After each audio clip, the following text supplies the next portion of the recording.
bienvenue dans cette nouvelle vidéo d'Explorescence. Yeah, le petit doigt c'est hyper important. Donc aujourd'hui on va répondre à une question encore, merci pour toutes vos questions, du coup c'est vraiment chouette. Une question de Pascaline, et on va parler plus globalement du lancement d'activité. Dans la question c'est quand on se lance, faut-il investir dans du matos pro, donc par exemple un boîtier plein format. Donc on se dit que c'était hyper intéressant de répondre à cette question et de développer sur nous les différentes étapes éventuelles pour se lancer, en tout cas par lesquelles on est passé. On a déjà écrit un article chacun sur le site, hyper détaillé sur comment on a fait nos débuts pour se lancer, tout ça. On a trouvé nos premiers clients. Comment on a trouvé nos premiers clients et tout, donc ça peut t'intéresser. Et aujourd'hui on va répondre à ta question Pascaline et on va aussi détailler un petit peu notre processus quand on s'est lancé. Ouais, nos conseils pour se lancer. Nos conseils qui, encore une fois, sont personnels, nous concernent, et voilà. Mais ça peut peut-être donner des pistes personnelles. Pour toi. Du coup, pour répondre à la question du matos, nous on n'est pas des pros du matos, enfin Explorescence c'est pas orienté là-dessus, mais il faut quand même se dire que ça reste un petit peu la base de tout en fait, et c'est ça qui permet de créer les images, donc il faut quand même y prêter une certaine attention. Moi je me suis lancé avec 2 boîtiers plein format, des 6D, mais les 6D typiquement c'est pas des boîtiers pro parce qu'il y a un seul slot mémoire. Il y a des limitations à la con comme le 1,4 mm en vitesse au lieu du 1,8 mm, enfin ce genre de petits détails pour t'embêter, pour dire que c'est pas un boîtier pro. Mais j'ai fait 2 ans avec 2 6D et ça marchait très très bien. Aujourd'hui j'ai un 5D4 et toujours un deuxième 6D que je vais changer par un autre 5D4. Et le 6D faisait très très bien le boulot. Le 5D4 j'ai l'impression d'avoir une Ferrari et d'un truc qui marche encore mieux ou tout encore plus facile. Mais avec un boîtier du coup qui est dit amateur, j'ai déjà fait plein de photos que j'aime beaucoup et ça marchait très bien. Donc je pense pas que le matos en tant que tel ait une vraie limitation. Forcément, plus tu vas investir dans du matos pro, plus ça va être facile et plus ça va bien fonctionner. Mais il faut bien commencer quelque part. Donc toi, je crois que tu as commencé en APS-C. Ouais, en fait c'est vraiment du confort, moi je trouve. Oui, moi j'ai commencé en APS-C avec un D300S. Après j'ai rapidement racheté un D800 du coup. Donc un boîtier pro, et après je suis repassé donc j'avais D300S, D800, D800 DF, D750, et là j'ai 2 D750. Donc j'ai alterné. En fait en réalité il n'y a pas des changements de fou, parce que le D800, ben voilà, l'autofocus était, j'avais le 8 mm, j'avais une plage d'autofocus qui était plus large, tout ça, par rapport au D750 par exemple. Mais après c'est vraiment du confort et c'est de quoi on a besoin. Je voulais un boîtier plus léger aussi, il a une plage dynamique plus importante. Enfin voilà, c'est des détails. Peut-être que tu pourrais tester les appareils, voir ce qui te convient, ce qui te convient moins. Un truc qui est hyper important en fait, c'est moins l'appareil que l'optique, je trouve. Ouais, l'optique ça change. Et du coup j'avais un 50 mm, un vieux. Et quand je suis passé au 50, un 4, donc chez Nikon, je me suis dit c'est vraiment chouette. J'ai acheté un 85, je me suis dit c'est vraiment bien, il est beaucoup plus rapide. Et aujourd'hui j'ai un 35 mm et un 58, et le 35 par exemple il est juste génial.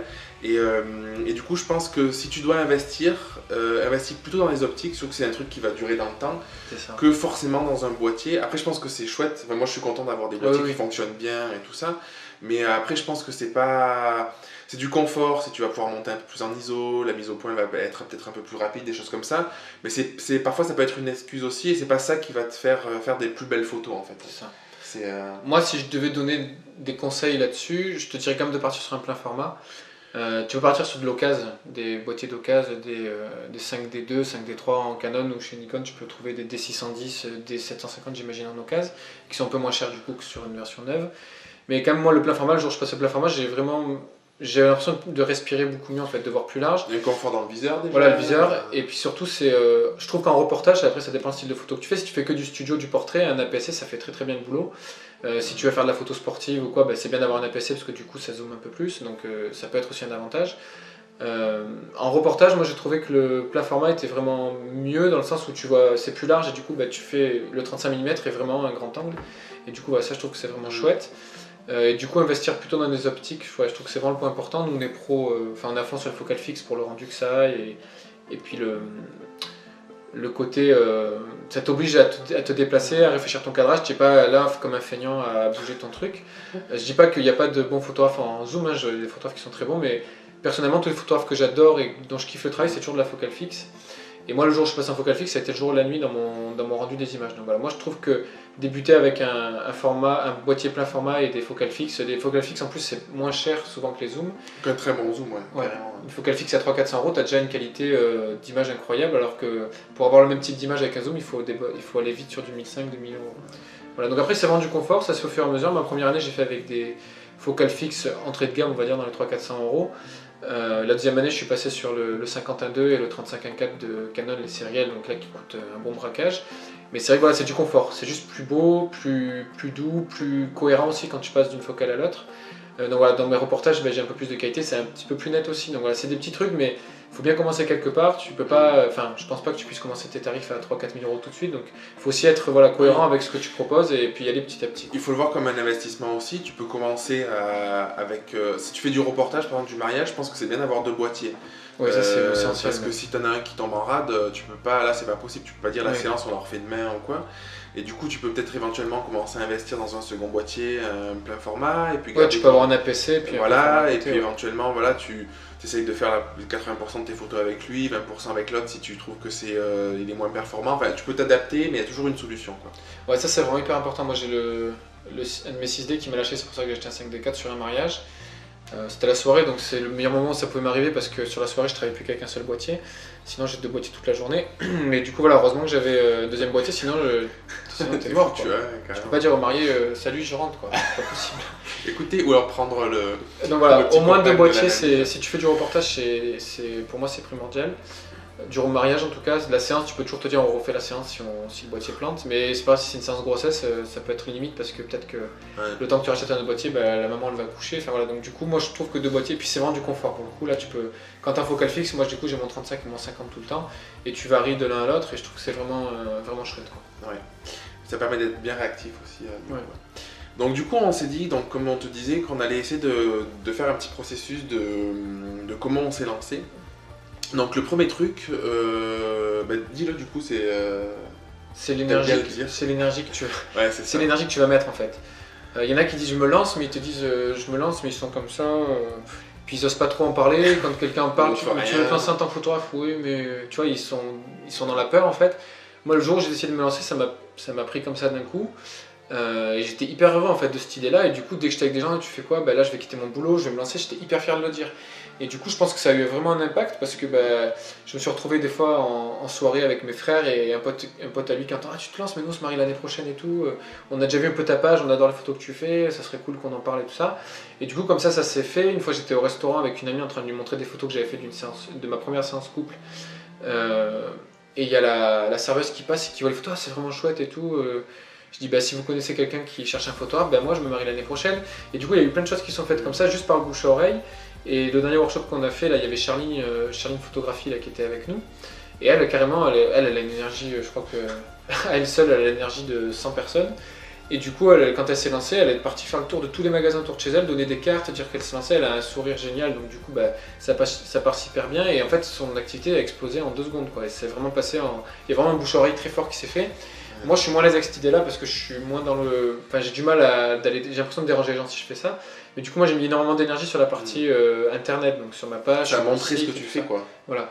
Donc il faut trouver ta façon de faire, mais il faut clairement communiquer, le dire et mettre toute l'énergie que tu peux en fait. Il n'y a pas d'autre secret je crois que l'énergie que tu vas y mettre. C'est ça, c'est vraiment, en fait tu peux pas te dire je me lance et je veux des contrats si tu montres pas que tu existes, quoi, tout simplement. Tu montres que tu existes, tu montres ce que tu fais.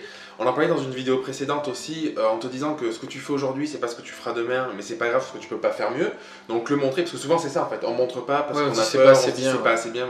Mais du coup, tu vas jamais rien faire, donc ce sera jamais mieux parce que tu n'auras pas de séance, tout ça. D'ailleurs, si vous voulez rigoler, vous allez sur mon Facebook, vous cliquez sur la dernière photo et vous faites la flèche gauche ou droite, je sais plus, mais du coup ça va revenir la toute première photo de mon Facebook.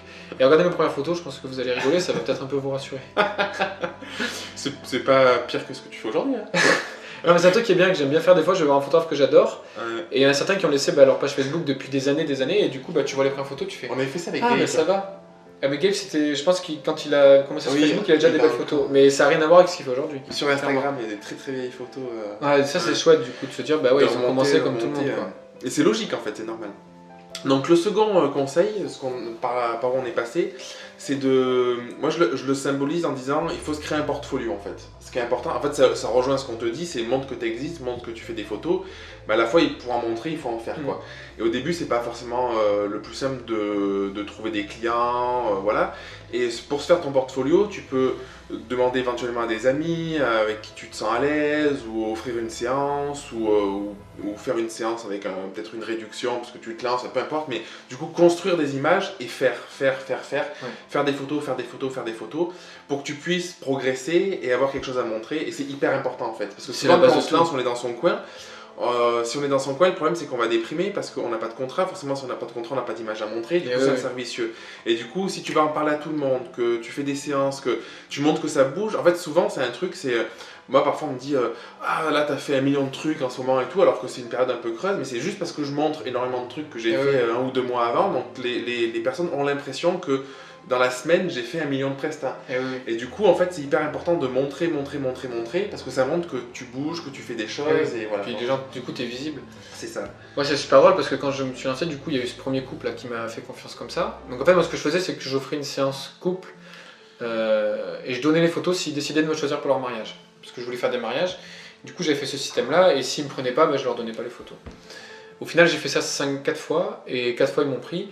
Et du coup, le premier que j'ai fait, j'ai eu des photos du coup, que j'ai pu mettre sur mon Facebook, je les ai taguées, et du coup, des amis eux, ont vu la photo, m'ont contacté tout de suite, on veut faire pareil et tout, est-ce qu'on peut faire la séance avec toi? Il y a eu cette personne là qui était au restaurant qui m'a vu, du coup, qui m'a demandé, on a fait pareil, ils ont vu les photos, ils m'ont dit on adore, on te prend. J'avais aussi à l'époque, j'étais sur un forum de moto, et quand je me suis lancé, j'écrivais partout, je voulais devenir photographe et tout, enfin j'étais hyper content. Et du coup, un ami motard, il avait des amis à lui qui s'est marié, il m'a recommandé, et pareil, on a fait une séance et ils m'ont pris aussi. Et après, il y a eu aussi des bouche à oreille avec d'autres photographes. J'ai rencontré des photographes dans des formations, j'ai rencontré des photographes dans des soirées organisées, des groupes Facebook, ce genre de choses. C'est comme ça qu'on s'est connus la première fois. Et ces photographes-là, on a sympathisé, naturellement, ils m'ont recommandé quand eux ils avaient un mariage où ils étaient déjà pris, par exemple. Donc voilà, l'idée c'est vraiment d'être, tu te lances, quoi. Tu y vas, tu mets toute l'énergie que tu peux. Et je pense vraiment qu'il n'y a pas de recette miracle. Donc il faut trouver ta façon de faire, mais en tout cas, le truc qui compte, c'est d'être hyper aligné avec toi et te dire, je me lance, j'y vais à fond et je fais tout ce que je peux pour que ça se sache, quoi. C'est ça. Du coup, il y a un troisième point du coup, qui est important, c'est aussi de rencontrer du monde, donc d'autres photographes, éventuellement d'autres entrepreneurs aussi de manière générale pour élargir un peu ton esprit et puis être dans cet état d'esprit de je suis entrepreneur, j'entreprends, tout ça, et te faire connaître finalement, ça peut être une façon aussi. Et du coup, de rencontrer des photographes pour discuter, voilà, c'est assez riche et je trouve que ça aide quand tu te lances. Moi, j'ai passé 1 an pratiquement tout seul à mes débuts à faire mes trucs dans mon coin. Et quand j'ai commencé à m'ouvrir un peu, à discuter avec d'autres personnes, à voir ce que faisaient les autres, à en discuter, tout ça, ça a élargi énormément le champ de vision parce que du coup, je suis allé beaucoup plus vite, j'ai compris plein de trucs. Il y a des personnes qui avaient déjà testé des trucs qui m'ont dit ah, j'ai fait ça marche bien, du coup, j'ai pu le tester et inversement, quoi. Complètement. Donc ça, c'est génial. Un truc qui est lié aussi à ce qu'on disait sur le fait de produire des images et les montrer dans ton portfolio, c'est d'animer les réseaux sociaux, une page Facebook, un compte Instagram, voilà, montrer, publier des articles ton site. Un truc dans le lancement qui est, je pense, essentiel, c'est avoir un site. Parce que du coup, le problème des réseaux sociaux, c'est que c'est génial, tu peux montrer plein de trucs, mais c'est quelque chose qui t'appartient pas en fait. C'est un design qui est propre à la plateforme, donc Facebook, Twitter, Instagram, peu importe. Ton site, l'avantage, c'est que tu peux faire un site à ton image, mettre du texte, l'organiser comme tu veux toi. Et du coup, ça, je pense que c'est hyper pertinent, même s'il n'est pas parfait, s'il n'est pas idéal, tout ça, c'est pas grave, mais au moins d'avoir un endroit où tu peux amener les gens, même si c'est qu'une page avec un peu de texte et quelques jolies photos, c'est au moins en fait un endroit qui t'appartient à toi où tu peux t'exprimer et du coup je pense que ça a une vraie valeur. Typiquement moi il y a des mariages, du coup j'ai fait la séance couple, elle se trouvait pas forcément bien sur les photos donc il m'avait pas donné de nouvelles et 2 mois plus tard je fais un premier mariage en invité et je mets les photos sur le site, elle m'a rappelé de suite. Elle dit moi j'ai vu ton reportage, c'est bon, on te prend. Et du coup, voilà, si j'avais pas fait le site, elle m'aurait jamais pris, quoi. Donc c'est tout ce genre de choses qui vont faire que tu vas te faire connaître et que tu vas pouvoir lancer ton activité. Il y a un truc, tu vas mieux en parler que moi, mais c'est le fait d'être assez ciblé. Ouais. De pas s'éparpiller, en fait. Ouais, en fait, moi quand j'ai commencé, mais ça rejoint ce que je te disais tout à l'heure sur le fait que je savais pas trop, je parlais pas trop autour de moi, donc j'ai testé plein de trucs. Et en fait, l'erreur, je trouve que j'ai fait avec le recul, c'est que j'ai perdu. Alors, je pense que c'est génial de tester des choses parce qu'en fait, j'avais pas conscience de qu'est-ce qui me plaisait vraiment. Je savais pas. Donc, forcément, j'ai dû passer par une phase de test pour me dire ça me plaît, ça me plaît pas. Je fais des photos de crèche, j'ai eu un studio, trucs comme ça. Par contre, l'erreur que j'ai fait, je trouve, c'est que j'avais pas de fil rouge. et j'étais un peu trop foufou, et avec le recul, je me dis j'aurais dû me cadrer. Me cadrer, ça veut pas dire ne pas tester plein de trucs, parce que j'en avais besoin. Baptiste, par exemple, il a su assez rapidement qu'il voulait faire du mariage, séance famille, séance couple. Moi, je savais pas exactement ce que je voulais faire. Au début, je voulais pas faire de mariage, par exemple, donc j'ai dû tester pour me rendre compte. Mais me cadrer dans le sens où j'ai perdu beaucoup de temps et d'énergie à faire plein de petits trucs. C'est-à-dire que je faisais une plaquette mariage parce que j'avais une demande. Mais je l'aboutissais pas, en fait, je la faisais vite pour répondre. Le lendemain, j'avais une demande pour des photos de crèche, je passais 2 jours à faire un truc pour des photos de crèche. Après, on me demandait de faire des photos de chat, du coup, voilà. Et du coup, je me suis perdu là-dedans, parce que je me suis jamais demandé, attends, est-ce que déjà c'est vraiment ce que j'ai envie de faire ? Est-ce que je peux tester, voir comment ça passe de façon simple ? Et je voulais que tout soit abouti, sauf qu'en fait rien n'était abouti. Et oui. Parce que du coup je faisais à chaque T'as fois, pas le temps de vraiment, ouais. je réfléchissais à ma démarche, sauf que je n'avais pas de démarche, parce que je n'en avais jamais fait à chaque fois pour les premiers contacts. Je faisais une plaquette, mais du coup, enfin voilà, c'était pas cohérent. Et j'ai perdu énormément de temps et d'énergie. Alors si je m'étais dit, attends, le couple ça me plaît vraiment, je vais essayer de creuser là-dedans. Ça aurait pas voulu dire pas faire quelques trucs à côté, mais me focaliser sur un truc. Et je pense que c'est hyper important d'être focus comme ça dans le temps sur certains points. Ça veut pas dire rajouter au fur et à mesure. Ouais. Mais voilà, ça c'est un conseil moi, que j'ai vécu. Et je me dis avec le recul que si j'avais fait un petit peu différemment, j'avais réussi à avoir un fil rouge, être focus sur certains points, j'aurais appris beaucoup plus vite et je me serais moins éparpillé. Quoi. Ouais. Après, ça parle aussi de la peur, ça. C'est qu'on a peur de ne pas gagner assez d'argent, du coup, on essaye d'avoir tous les contrats possibles. Donc, oui, parce que la conséquence, c'est que du coup, rapidement, je faisais rentrer beaucoup d'argent. Ouais. Donc ça, c'était chouette, mais je suis pas sûr que j'aurais pas pu le faire autrement, en fait. Souvent, tu l'as fait autrement, et du coup, ça a marché aussi. Du coup, voilà, l'idée de ça, c'est d'être très ciblé, assez rapidement, et du coup, pour moi, enfin pour nous, la façon d'être ciblé, c'est de comprendre tes valeurs, en fait. Donc c'est dur au début quand tu te lances, que tu n'as pas du tout de photos et tout, de comprendre tes valeurs, mais quand même commencer à te dire pourquoi je suis attiré par ce métier, pourquoi j'ai envie de faire de la photo, si tu photographies les gens, pourquoi j'ai envie de photographier les gens, qu'est-ce que ça raconte de mon histoire, qu'est-ce que ça me fait en fait. La photo pour moi c'est vraiment pas un choix anodin, il faut essayer de comprendre pourquoi. Plus tu vas avancer, plus tu vas faire des photos, plus tu vas avoir des déclics. Moi j'ai encore des déclics à chaque fois que je fais un mariage, un truc, je dis ah putain ça c'est génial et je pourrais en parler lors de mon prochain rendez-vous, peut-être que je vais le mettre sur mon site, enfin j'en sais rien, mais voilà j'ai des déclics tout le temps. Mais déjà, dès le début, être dans cette démarche de pourquoi je fais de la photo, qu'est-ce que ça veut dire pour moi, et du coup, de commencer tout de suite à communiquer comme ça va cibler les choses en fait tout de suite. Oui, c'est hyper important le ciblage, parce qu'aussi au-delà de tout ça, ça donne une image pro, tout simplement. C'est-à-dire que, moi, j'en discutais hier avec une amie, elle me montrait le site d'un ami photographe, et dessus, il y a du corpo, l'événementiel, des photos en studio, des photos... Enfin, du coup, c'est beau ce qu'il fait. Par contre, en fait, quand elle m'a montré le site, individuellement, chaque photo, je l'ai trouvée belle. Par contre, j'avais l'impression que c'était le bordel, quoi. Et du coup, je pense que le fait de cibler aussi, ça veut pas dire de pas faire des choses à côté. Par exemple, moi, je fais pas mal de corpo et je le montre pas forcément, parce que c'est un autre réseau aussi, ça marche de façon indirecte. Mais du coup, ça donne une image qui est plus rassurante, je trouve, pour le client, où il se dit, tu veux te marier, tu vas sur un site, tu vois un photographe fait du mariage, bon ben voilà, c'est clair, quoi. Puis dans le style du mariage, même dans le style de... T'as creusé aussi. Hein. Ouais, tu peux creuser ton style en fait. Comment je photographie ? Est-ce que je photographie avec du flash, avec de la lumière naturelle, en contre-jour ou en lumière directe ? Enfin, il y a plein de façons et du coup, si tu es hyper ciblé à ce point-là dans tout ce que tu fais, les gens ils vont voir ton style, ils vont dire ok, c'est lui que je veux. Quoi. Ouais, un photographe que j'aime beaucoup là-dessus, c'est Michel Urieff, qui a un style, je trouve, qui se démarque quand même beaucoup de ce qu'on a l'habitude de voir et qui est pas trop à la mode, mais qui est hyper intemporel. Et en fait, il fait quasiment que du noir et blanc. Et tu peux dire putain mais il fait que du noir et blanc, c'est quand même osé et tout ce que les gens ils vont prendre, et en fait ils vendent à des prix de ouf et les gens sont du coup ils veulent ça quoi. Je veux ce truc intemporel, ce noir et blanc, cette façon de mettre en valeur les gens, et voilà, du coup je pense que plus tu es ciblé, plus ça va être facile de vendre à des prix élevés, et plus en fait plus tu vas attirer des gens qui veulent vraiment ça quoi, et pas autre chose, et du coup ces gens là vont se dire si je veux ce style d'image, il n'y a que ce photographe qui sait faire. Et s'il n'y a que lui, j'accepte ces conditions. Le ciblage, en fait, c'est pour ça que c'est baptisé, c'est hyper important, le truc de base quand tu démarres, c'est qu'est-ce que tu veux faire, un peu ta démarche, tes valeurs, tout ça.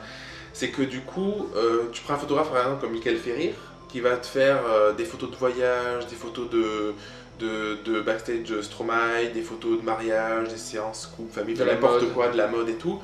En fait, c'est hyper cohérent. Donc du coup, encore une fois, c'est plus en termes d'image que tu renvoies, dans cette cohérence globale. C'est-à-dire que Dans le ciblage, c'est plus que si tu fais un coup du flash, un coup de la photo en hélico, un coup du machin, Un peu du studio. du studio, si c'est très différent, du coup, je pense que ça peut brouiller un peu les Ah oui, pistes sûr. et ça donne pas une bonne image. Bien sûr. Alors que si tu as une cohérence globale qui est géniale, parce qu'à chaque fois que tu fais un truc, c'est dans tes valeurs, tu as la même approche, tu utilises les mêmes focales, le même traitement, la même démarche, tout ça, mais là, du coup, tu peux arriver à créer une cohérence dans ce mélange-là Ouais, l'idée, c'est un peu que les gens se disent cette photo-là, c'est Jérémy Guillaume, quoi. Tu reconnais son style de suite. Et du coup, ça c'est hyper fort parce qu'ils savent que s'ils veulent ce style d'image-là, bah, c'est lui, quoi. C'est comme tu regardes les produits Apple, tu sais que c'est un produit Apple en fait. Tu verrais pas la pomme, tu sais en fait, parce qu'ils ont toujours les mêmes styles de design, c'est hyper cohérent. Et du coup, bah, c'est pareil, ils ont une signature visuelle qui est très forte. Donc ça, c'est hyper important, je pense. C'est ça. Et du coup, les 2 derniers points, donc c'est un point qui est hyper important, c'est sur se former. Parce qu'on pense tous les deux que c'est essentiel. Moi j'ai passé un an, comme je te disais, où j'ai fait un truc dans mon coin, je me suis pas formé, j'ai changé avec personne. Et le jour où je me suis dit, attends, mais peut-être qu'il faut juste que. En fait, j'avais cette croyance que je pouvais apprendre tout seul. Donc en fait, c'est complètement illusoire parce que autodidacte, ça veut rien dire, ça n'existe pas. Parce que même si tu es autodidacte, tu lis dans un livre, bah, ça veut dire quoi? Ça veut dire que tu apprends de quelqu'un, quoi. Oui. Donc du coup, tu apprends toujours de quelqu'un d'autre, d'une expérience, en voyant tout ça. Et du coup, le jour où j'ai commencé à me dire, il faut que je me forme pour apprendre des autres, des personnes qui savent mieux faire que moi, qui ont plus d'expérience, ça a complètement changé les choses. J'ai progressé à une allure folle, donc forme-toi. Échange, partage avec d'autres photographes, dans d'autres domaines aussi de la photographie, et essaye d'apprendre des personnes que tu admires, quoi, tout simplement. Moi, dès la première année, j'ai fait 5 workshops, je crois. Et ouais, Mais j'ai fait un bond en avant de ouf en fait. En très peu de temps, j'ai évolué de manière exponentielle. Donc je pense, moi je crois vraiment en la formation, et de toute façon c'est pas pour rien qu'on en propose aujourd'hui. Oui, c'est pour ça aussi. C'est vraiment quelque chose qui nous parle. C'est pour ça qu'on part du principe que on a appris tout ce qu'on a appris, en fait, on a un peu cette mission de le transmettre aussi, parce qu'on pense sincèrement que ça peut aider des milliers de personnes et à aller plus vite, à croire en ce qu'ils font, à trouver des mécanismes. Ça ne veut pas dire que ce qu'on fait c'est la vérité, mais encore une fois, à travers cet échange, à travers la formation, c'est vraiment un moyen de transmettre tout ce qu'on a appris et de le rendre finalement un petit peu, quoi. De rendre un peu... rendre un peu tout ça pour que quelqu'un puisse à son tour apprendre et après former quelqu'un d'autre et ainsi de suite. C'est l'histoire de la vie en fait. C'est ça, complètement. C'est beau. C'est beau, on pourrait finir là mais non. Et les derniers trucs, c'est dès le début de calculer les bons tarifs. Ouais. Calculer les bons tarifs, ça veut dire quoi? C'est être réaliste en fait et tout de suite pas faire les tarifs en disant bon, une séance je les mets à 100 € parce que dans la région ils sont tous à 100 €, au mariage je vais mettre à 1000 € parce qu'ils sont tous à 1000 €. C'est tout de suite te dire bah voilà, j'ai besoin de temps pour vivre, tous les mois je veux tant. Ça représente quoi en termes de chiffre d'affaires? Ça représente quoi en termes de nombre de mariages? Et du coup, ça permet de déterminer le prix de chaque mariage. Si tu veux faire 20 mariages, tu vas en faire 10. Si tu dis je veux 30 000 € de chiffre d'affaires mariage, tu vas en faire 10 ou que tu vas en faire 20, c'est pas du tout le même prix de vente. Donc voilà, tout ça il faut le réfléchir. Voilà, du coup, d'avoir tout de suite en tête un tarif qui permette de bien en vivre en tout cas. Et ça peut être compliqué tout de suite de se dire bah ouais, moi ce que je veux c'est 2000 € par mariage et vendre tout de suite 2000. Donc avoir ça en tête et se dire bah, sur la première année j'apprends, donc je vais commencer à 1000 € et puis je sais qu'à la fin de l'année il faut que j'arrive à commencer à me vendre à 2000. Mais moi ça te donne un objectif très clair de savoir vers où tu veux aller et comment tu peux en vivre. Ça. Et après aussi c'est la question à te poser, c'est une fois que tu as défini ce tarif, quand tu te lances, c'est intéressant de le définir parce que souvent en fait on se lance, on n'a aucune idée, alors que le fait de te mettre des objectifs, de dire je veux 10 mariages à 3000 € de panier moyen, je veux je sais pas moi 30 séances à 800 € de panier moyen, enfin de tout lister comme ça te pousse à réfléchir, ok, je veux tout ça, qu'est-ce que je mets en place pour y arriver? Comment je communique, sur quoi je communique? Parce que c'est bien de te dire, je veux faire tant de mariages, mais ça veut dire du coup qu'il va falloir communiquer sur le mariage. Donc, est-ce que tu as des photos de mariage à montrer? Est-ce que tu n'as pas de photos? Si tu n'as pas de photos, bah, du coup, est-ce que tu vas pas trouver un couple d'amis qui s'est marié il n'y a pas longtemps, qui a encore sa robe et le costume, et du coup tu vas faire des photos d'inspiration pour les montrer? Est-ce que tu vas être second shooter et suivre d'autres photographes? Enfin, toutes ces questions, ça va te structurer pour mettre en place ta communication, ton marketing. Ce que disait Baptiste, si tu veux te vendre à 2000 €, bah, tu peux avoir aussi une grille tarifaire. Si tu te dis je ne veux pas me vendre à 2000 € d'un coup, avec plusieurs formules, une à 1000, une à 2000, une à 3000, et du coup le but c'est que ça s'équilibre et qu'en vendant tout ça, à la fin de l'année, tu aies réussi à faire 2000 € de panier moyen. Enfin, du coup, mais si tu ne te poses pas ces questions-là, sur la question du tarif, tu vas jamais arriver à te dire c'est ça que je veux, je dois aller là, et qu'est-ce que je mets en place pour y arriver? Complètement. Et teste beaucoup sur les prix, n'hésite pas. On a fait une vidéo la semaine dernière. Moi quand je me suis lancé, j'ai fait des trucs dont je suis pas très fier. Mais ça me rassurait en fait, ça m'a permis d'apprendre à me vendre, je vais y arriver. Des fois, il y a des mots T'as comme des vraiment ça va pas. Quoi. T'arrives pas. Non, j'étais pas fier du tout. Et en fait, je dis quand même ce que j'avais fait, c'était super drôle. C'est que. C'est un photographe qui m'avait dit ça. Hein. Je me défausse un peu, mais bon, du coup, j'ai trouvé l'idée géniale et je l'ai fait. C'est qu'en fait, mes tarifs, j'avais calculé mes tarifs de mariage, j'ai n'importe quoi, par exemple 2000 € le mariage. Et j'avais rajouté dessus 25%, donc ça faisait 2700 ou 2800 €. Donc les gens, quand ils voyaient ma plaquette, ils voyaient des prix gonflés de 25%. Et à la fin, il y avait un petit astérix qui disait si vous m'autorisez à utiliser les photos pour ma communication internet, je vous fais une réduction de 25%. Donc aujourd'hui, je trouve ça presque scandaleux de l'avoir fait. Mais par contre, ça m'a vraiment beaucoup aidé à me vendre et à assumer mes prix en fait. Donc je regrette pas de l'avoir fait parce que ça a été une étape qui a été pour moi nécessaire et me rendre compte que je pouvais me vendre à ce prix-là. Et il y a même des clients qui me prenaient, qui me disaient bah, nous on veut pas que tu diffuses les photos et qui prenaient avec les 25% de plus. Donc ça m'a mis en confiance en fait sur le fait que je pouvais me vendre à ces prix-là et après du coup j'ai arrêté. Et je pense que du coup. Mais du coup c'est une façon de tester, de savoir Ouais. bah, ça marche pas. J'étais pas à l'aise avec ça donc j'ai dit bon non faut que j'arrête, faut que je m'écoute. Et du coup derrière de faire des plaquettes beaucoup plus claires, beaucoup plus simples. Mais ça a été une étape qui m'a permis d'apprendre à me vendre à des prix que j'aurais pas imaginé vendre dès le début. Et du coup ça, je suis content de l'avoir fait. C'est ça aussi, il faut arriver à se déculpabiliser. Moi j'étais un peu dans le jugement avant et quand il m'a dit ça, je me suis dit putain, mais c'est vraiment un connard ce type. Et en fait aujourd'hui je me dis avec du recul, c'était pas forcément ses valeurs, mais c'est quelque chose qui t'a énormément aidé Oui, ça à va passer. Et du coup parfois il faut se dire que il faut parfois passer par des choses qu'on assume peut-être moins parce que ça nous donne confiance, ça nous prouve qu'on peut y arriver et pas regarder ce que les autres disent ou ce que les autres font aussi quoi. Parce que peut-être que si avant de faire ça je t'avais dit mais t'es un connard de faire ça, tu l'aurais pas fait, t'en serais pas là aujourd'hui. Oui, je suis content de l'avoir fait moi. Donc du coup, voilà, s'il y a, si vous voyez quelqu'un qui utilise une certaine technique et que vous dites ça peut m'aider, même si vous n'êtes pas forcément complètement aligné, mais vous pensez vraiment ça peut aider, pourquoi pas tester, tout simplement, on en parlait la semaine dernière, et voilà, tester les choses, essayer de se dire est-ce que ça marche pas. Pourquoi, moi je me disais au début, j'ai dû tester plein de trucs pour me dire est-ce que ça me plaît pas, c'est pas un peu pareil en fait. Oui. C'est aujourd'hui, quand je vois des photos en studio figées avec le petit mets-toi là, le fond dégueulasse, tout ça, je me dis c'est horrible, mais du coup j'ai testé des trucs pas comme ça mais quand même similaires, et si je l'avais pas fait, je ne pourrais pas me dire aujourd'hui c'est quelque chose que j'aime pas. Ah oui, c'est clair. Donc c'est important de tester aussi pour avancer et avoir cette prise de recul. C'est clair. Donc voilà, du coup on espère qu'on a répondu à tes questions Pascaline et qu'on a répondu aussi éventuellement à ceux qui se lancent, à quelques questions qui peuvent se poser, des problématiques qu'ils peuvent avoir. Après c'est que notre regard, notre vécu aussi. Il y a plein d'autres trucs aussi qu'on n'a pas dit, par des petites phases où on était passé, mais échange avec d'autres personnes et tu verras qu'il faut toujours démarrer, il faut toujours se lancer, c'est toujours une étape importante quoi. On voit bien dans tous les photographes qu'on croise, il n'y a pas une façon de faire en fait, il y a ta façon à toi. Et le seul dénominateur commun, c'est l'amour que tu vas mettre dans ce que tu fais et l'énergie que tu mets en fait. Il n'y a que ça. Oui. Après, nous, on te parle aussi de ce qui a marché, un peu moins marché aussi, mais de tout ce qui a marché, parce qu'on a le recul. Et du coup, on a sûrement oublié à nos débuts des choses qu'on a fait et on s'est planté. Du coup, il ne faut pas avoir peur de te planter et de rater des trucs. C'est hyper important, il faut vraiment essayer. Voilà. Merci beaucoup, bonne semaine du coup, et à la semaine prochaine. Merci. Pour une autre vidéo. À la semaine prochaine.